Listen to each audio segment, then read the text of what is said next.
Hi viewers, welcome to my channel Shadruchulu by Kiran. ఈరోజు మన వీడియోలో గురు పౌర్ణమి ఎప్పుడు వస్తుంది, అలాగే ఈ సంవత్సరం అంటే 2025వ సంవత్సరం గురు పౌర్ణమి ఏ తారీఖున వచ్చింది, ఇక ఈ రోజు మరి వ్యాస పూర్ణిమ గురు పౌర్ణిమ అని ఎందుకు అంటారు, దీని వెనుక ఉన్న పురాణ కథలు ఏమిటి అనే ఎన్నో మంచి విషయాలు, మరి వాటితో పాటుగా ఈరోజు ఏది చేస్తే ఏ పని చేయాలి అనే ఎన్నో విషయాలు మనం ఈ వీడియోలో తెలుసుకుందాము. ఎవరు కూడా వీడియోని స్కిప్ చేయకుండా చూడండి, అలాగే లైక్ బటన్ క్లిక్ చేయటం అస్సలు మర్చిపోవద్దు. ఆషాఢ శుక్ల పక్ష పౌర్ణమి రోజునే గురు పౌర్ణమి లేదా వ్యాస పౌర్ణమి అని జరుపుకుంటాము. ఇక 2025వ సంవత్సరం ఈ గురు పౌర్ణమి జూలై 10వ తారీఖున వచ్చిందనమాట. ఈ పవిత్రమైన రోజున తమ జీవితానికి మార్గనిర్దేశం చేసిన గురువులను సత్కరించి వారి ఆశీస్సులు తీసుకుంటారు. ఇక ఈ రోజున కొంతమంది ఉపవాసం కూడా పాటిస్తారు. హిందూ మతంలో గురువును భగవంతునికి భక్తునికి మధ్య సంధానకర్తగా భావిస్తారనమాట.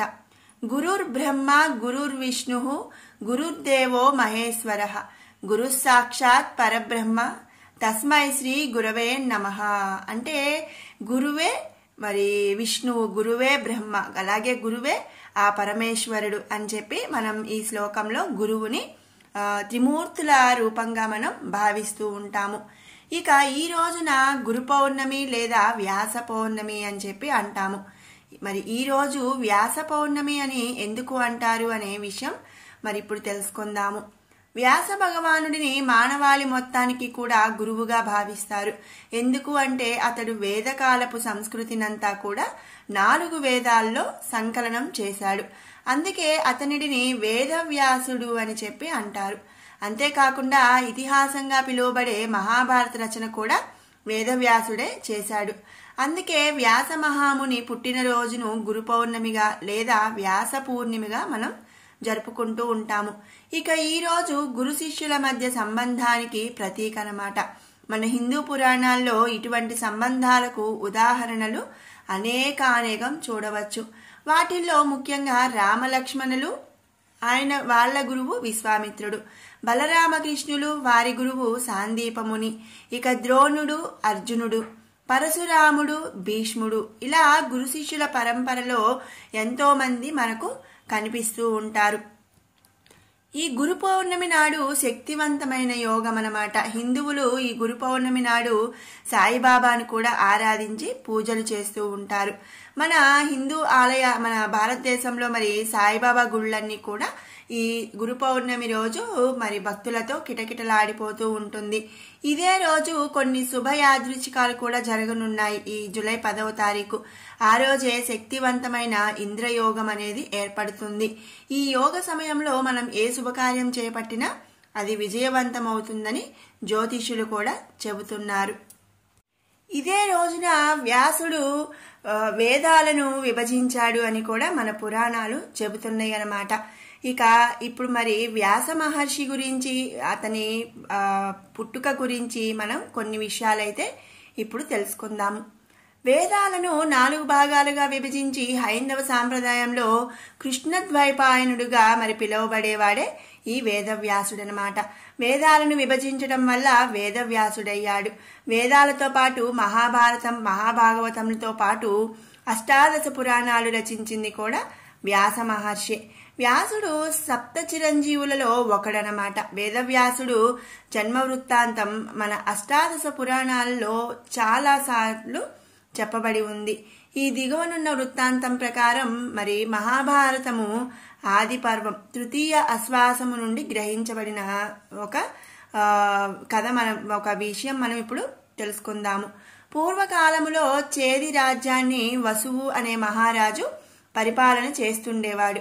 ఒకరోజు వేటకు అడవికి వెళ్లి రాజు ఆ అడవిలో మునులు తపస్సు చేయడము చూసి తాను కూడా తపస్సు చేయడం ఆరంభించాడు. అప్పుడు ఇంద్రుడు అది గ్రహించి, నీ వర్ణాశ్రమ ధర్మ పరిపాలనకు తపస్సుకు మెచ్చుకుంటున్నాను. నీవు నాతో స్నేహం చేసి నా వద్దకు వస్తూ పోతూ రాజ్యపాలనం చేస్తూ ఉండు అని పలికి అతనికి దివ్యత్వాన్ని, మణిసువర్ణమయమైన దివ్య విమానాన్ని, అలాగే ఎటువంటి ఆయుధాలు తాకలేని వాడిపోని పద్మాలు గల ఒక ఇంద్రమాల అనే పద్మమాలను, దుష్ట శిక్షణకు శిష్టరక్షణకు సమర్థమైన వేణుయష్టిని ఇచ్చాడంట. ఆ వసురాజు విమానాన్ని ఎక్కి పైలోకంలో సంచరిస్తూ ఉండటం వలన అతనికి ఉపరిచరుడు అనే పేరు వచ్చింది. అంటే మరి రెండు వైపులా కూడా, అంటే రెండు చోట్ల కూడా ఉండేవాడు.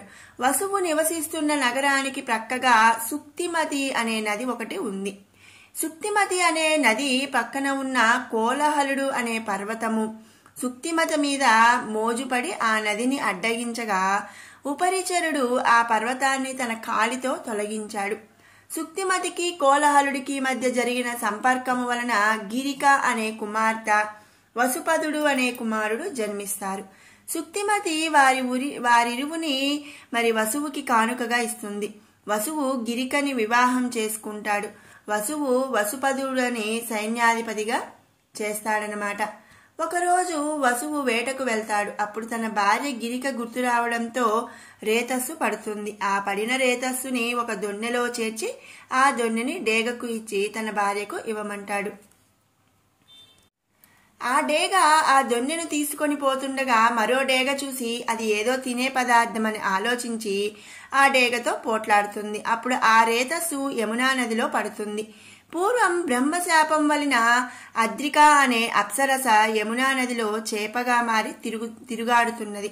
ఆ యమునా నదిలో ఉన్న ఒక చేప ఆ రేతస్సు అని భక్షిస్తుంది.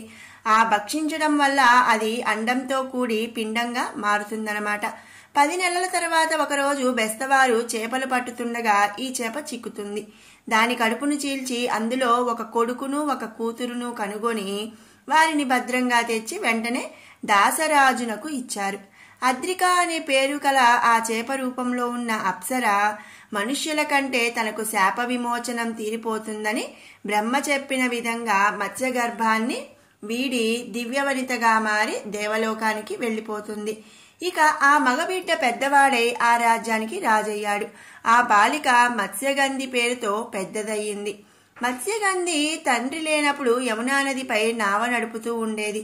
ఇలా జరుగుతుండగా ఒకరోజు వశిష్ఠ మహర్షి మనవడు శక్తి మహర్షి కుమారుడైన పరాశరుడు ఆ నది దాటడానికి అక్కడకు వస్తాడు.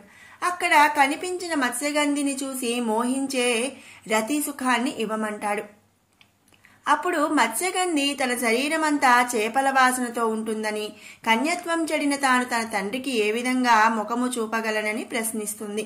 అప్పుడు పరాశరుడు మత్స్యగంధి వసువు వీర్యానికి అద్రికనే అప్సరసకి జన్మించిన అనిజన్మ వృత్తాంతం చెబుతాడు. చేపల వాసన పోయేటట్లుగా 1 యోజన దూరము వరకు సుగంధం వెదజల్లేటట్లు వరాన్ని ఇస్తాడు. అప్పటి నుండి యోజన గంధిగా కూడా తాను పేరు పొందింది. అప్పటి రతి జరపడానికి సంకోచిస్తున్న మత్స్యగంధితో పరాశరుడు ఆమె కన్యత్వం చెడకుండా ఉండే వరాన్ని కూడా ఇస్తాడు. పగటిపూట రతి సలపడం అనే విషయం వ్యక్తపరిస్తే అక్కడ ఉన్న ప్రదేశాన్ని మేఘాలతో కప్పేస్తాడు. ఆ విధంగా రతి జరపగా ఒక తేజోవంతుడైన శిశువు జన్మిస్తాడు. ఆ శిశువు పుట్టిన వెంటనే తల్లికి తండ్రికి నమస్కరించి తపస్సుకి వెళ్లిపోతాడు. తల్లికి ఎప్పుడైనా మననం చేసుకుంటే ప్రత్యక్షమయ్యే వరాన్ని కూడా ఇస్తాడు. ఆయనే వ్యాస భగవానుడు. ఇక భారతంలో వ్యాసుని పాత్ర చాలా ఉంది. మరి ఈ రోజున వ్యాస భగవానుడు పుట్టినరోజు, అలాగే వేదాలను విభజించిన రోజు కావటంతో ఆషాఢ శుక్ల పౌర్ణమిని మనం గురు పౌర్ణమి లేదా వ్యాస పౌర్ణమిగా జరుపుకుంటాము. ఈ రోజు వీలైనంత వరకు కూడా దాన ధర్మాలు చేయటం, మరి మన గురువులను స్మరించుకోవటం, వీలు కుదిరిన వాళ్ళు గురువుని పూజించటం వంటివి మనం చేయాలన్నమాట. ఇక ఈ రోజుల్లో అయితే గురువు అంటే మరి మనం మామూలుగా గురువు అంటే స్కూల్ వరకు లేదా కాలేజ్ వరకు కాదండి. మనకి ఏది నేర్పించినా కూడా మనకు మార్గదర్శకం చూపించే ప్రతి వాళ్ళు కూడా మనకి గురువులే అన్నమాట. ఈ రోజుల్లో అయితే అసలు టీచర్స్ లెక్చరర్స్ అన్నా మరి పెద్దవాళ్ళన్నా మరి విలువ లేకుండా పోతుంది. కానీ ఇంతకు ముందు రోజుల్లో అయితే మరి గురు పౌర్ణమి రోజు బాగా స్కూల్స్ లో కాలేజెస్ లో మరి గురువులందరినీ పూజించడం వంటి కార్యక్రమాలు ఎన్నో చేపట్టే వాళ్ళనమాట. మనం కూడా మన పిల్లలందరికీ ఇలా గురువులను పూజించటం ఇవన్నీ కూడా నేర్పిస్తూ ఈ గురు పౌర్ణమి విశిష్టతను వివరిస్తూ మరి వాళ్ళందరికీ కూడా చెప్పాలి అని చెప్పి నేను ఆశిస్తున్నాను. మీకు ఈ వీడియో నచ్చినట్లయితే లైక్ చేయండి, షేర్ చేయండి. అలాగే ఇలాంటి మరిన్ని మంచి వీడియోస్ కోసం మన షడ్రుచులు బై కిరణ్ ఛానల్ని సబ్స్క్రైబ్ చేసుకోండి. మరొక మంచి వీడియోతో మళ్ళీ కలుసుకుందాం. Thanks for watching.